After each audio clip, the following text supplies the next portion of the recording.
बालाघाट जिले के कटंगी थाना क्षेत्र से फिर एक बार दिल दहला देने वाली घटना सामने आई है। अज्ञात लोगों के द्वारा कटंगी शहर के नट्टी टोला में पति पत्नी की निर्मम हत्या कर दी गई है। इस घटना के बाद फिर वही याद ताजा हो गई है जिस प्रकार से मोहगांव नानी में बिसेन दंपत्ति की निर्मम हत्या की गई थी। बालाघाट जिले के कटंगी थाना क्षेत्र से फिर एक बार दिल दहला देने वाली घटना सामने आई है। कथित तौर पर अज्ञात चोरों ने कटंगी शहर के नट्टी टोला रोड में स्थित हाके दंपत्ति की घर में घुसकर निर्मम हत्या कर दी। घटना बुधवार गुरुवार की दरमियानी रात्रि की है। गुरुवार की सुबह करीब 8 बजे यह वारदात उस वक्त सामने आई जब प्रतिदिन की तरह आज सुबह दूध वाला हाके दंपत्ति के घर दूध लेकर पहुंचा, लेकिन डोरबेल बजाने के बाद भी घर के भीतर से कोई बाहर नहीं निकला तो दूध वाले ने पड़ोस में ही रहने वाले रमेश हाके के भांजे घनश्याम लांजे के परिवार को सूचना दी और जब पड़ोसी घर के भीतर गए तो हाके दंपत्ति की खून से लथपथ लाश घर के भीतर पड़ी थी, जिसके बाद घनश्याम लांजे ने डायल 112 पुलिस को सूचना दी। मिली जानकारी अनुसार सिंचाई विभाग में बतौर वाहन चालक पदस्थ होकर सेवानिवृत्त हुए रमेश हाके उम्र 65 वर्ष और उनकी धर्मपत्नी पुष्पकला हाके उम्र 60 वर्ष की गला रेत कर निर्मम हत्या कर दी गई। पति की लाश बेडरूम और पत्नी की लाश किचन में लहूलुहान हालत में बरामद की गई। दोनों का गला रेत कर हत्या की गई।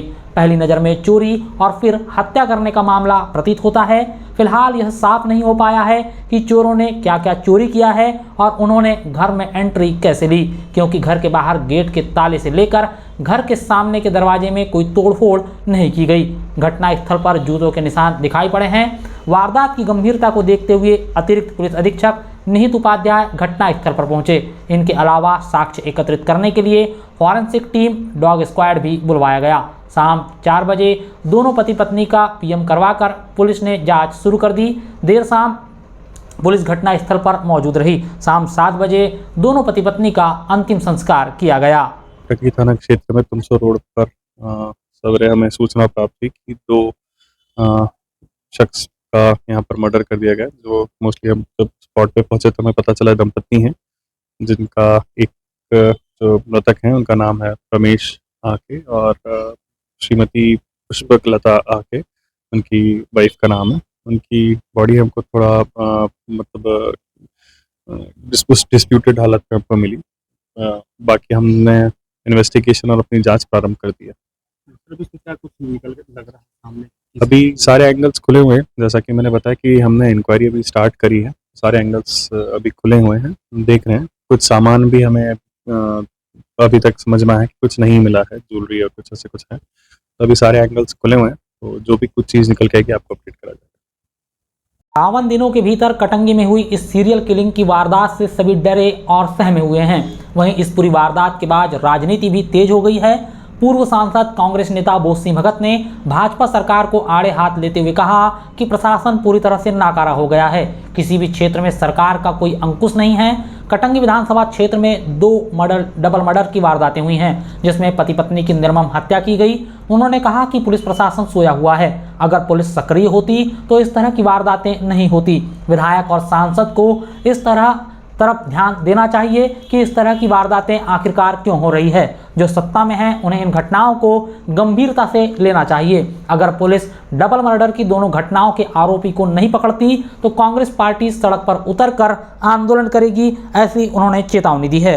वर्तमान जो सरकार सत्ता में बैठी है भारतीय जनता पार्टी की, पूरा प्रशासन इनका निष्क्रिय है और न कोई हत्याएं रुक पा रहे हैं, न कोई बलात्कार रुक पा रहे हैं। किसी भी क्षेत्र में इस सरकार का कोई अंकुश नहीं है। कटंगी विधानसभा क्षेत्र में 2 हत्याएं हो गई, दिल दहलाने वाली हत्याएं हुई। एक मोहगांव में हुई, दोनों पति पत्नी का मर्डर हो गया। अभी अर्जुन नाला में वार्ड नंबर 2 में यहाँ 2 पति पत्नियों की निर्मम हत्या हो गई, गर्दन काट दी गया।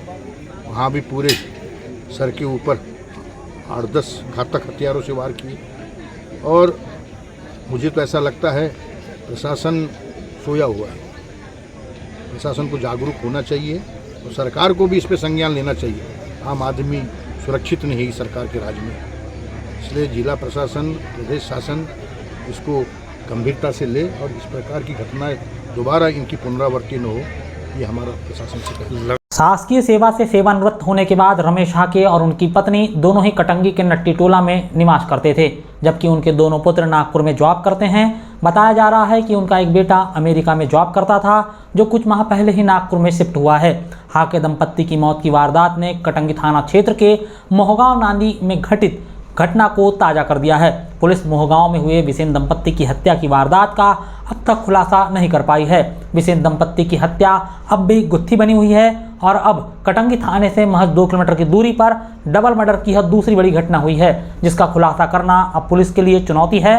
बहरहाल जैसे ही डबल मर्डर की जानकारी पुलिस को मिली, पुलिस ने घटनास्थल को सील कर दिया था और किसी को भी घटनास्थल पर प्रवेश नहीं करने दिया गया, ताकि घटनास्थल पर जो साक्ष्य हैं उनमें किसी भी प्रकार की छेड़छाड़ न हो पाए। डबल मर्डर की वारदात से पुलिस की कार्यशैली पर भी सवाल उठने लगे हैं। खास तौर पर पुलिस अधीक्षक सभी के निशाने पर है।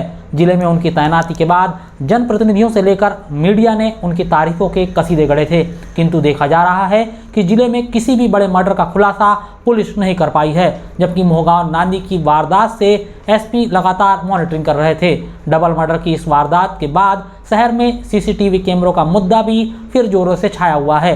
हर कोई सीसीटीवी कैमरों के बारे में चर्चा करने लगा है। पूर्व जनपद पंचायत सदस्य अंजू शर्मा ने कहा कि शहर में कहीं भी सरकारी सीसीटीवी कैमरे नहीं लगे हैं। कहाँ गए थी, हो सकता है सीसीटीवी कैमरा होता तो कुछ व्यक्ति उसमें दिख जाते। उसका पैसा कहाँ हजम कर गई नगर पालिका, इसका जवाब दे नगर पालिका भी। क्या चाहते हैं आप? मैं यही चाहती हूँ शासन से कि इसके ऊपर तो कड़ी कार्रवाई होनी चाहिए, जो भी हैं, और अपराधी पकड़े जाने चाहिए। यदि इस बार इन्होंने ढील की तो जनता काफ़ी आक्रोशित है और सभी दहशत में है, क्योंकि छोटा सा आज वो है क्या शासन प्रशासन इंतजार कर रहा है कि 2-4 घर में ऐसे मर्डर हो जाएं, 2-4 लोग मरें। ये बहुत मैं कड़ी निंदा करती हूँ। मैं एसपी साहब से यही रिक्वेस्ट करती हूँ, मैं अनुरोध ही कर सकती हूँ, क्योंकि भाई पुलिस वाले हैं, उनसे कोई ज़्यादा उलझेगा तो ऐसी धौंस जमाते। मैंने देखा है उनको धौंस जमाते, क्योंकि मेरे साथ भी एक बार घटना हो चुकी है ऐसी। तो वो हेलमेट के तब ध्यान ना दे ज़्यादा, पहले इस जो हुआ है इसकी जांच करे, जांच पड़ताल करे, सख्त कार्रवाई हो, नहीं तो जनता आंदोलन करेगी, ये तो फिर पक्का तय है।